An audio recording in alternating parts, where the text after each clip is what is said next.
default setting on the home button is Bybit Exchange, but immediately you double tap on the home.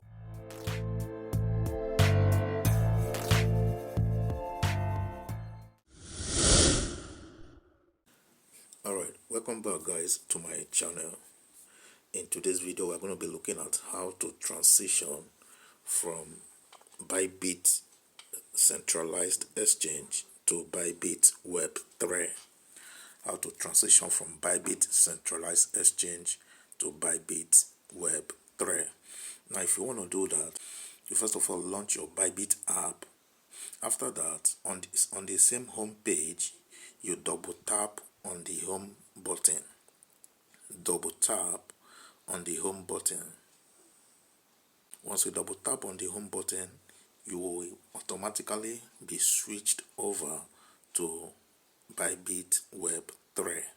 Alright, the default setting on the home button is Bybit Exchange, but immediately you double tap on the home button, you will be switched over to Bybit Web3.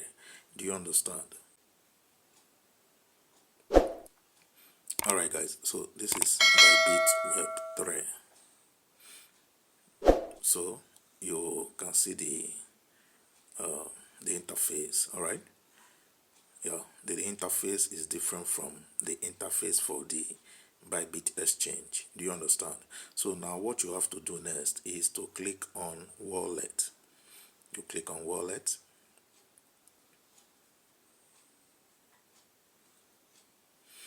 Then you click on create wallet. Alright, let's wait for it to load up.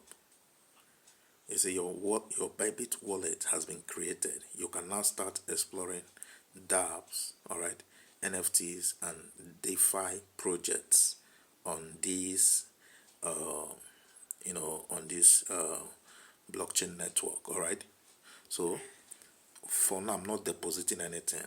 Do you understand? So I just wanted to show us how to transition from our Bybit. It says Bybit wallet now supports Ethereum, BNB chain, Polygon, Optimism, Avalanche C, Arbitrum 1, Phantom, using the same Ethereum wallet address. You understand? So you can use the same Ethereum wallet address to make your deposit into any of these networks.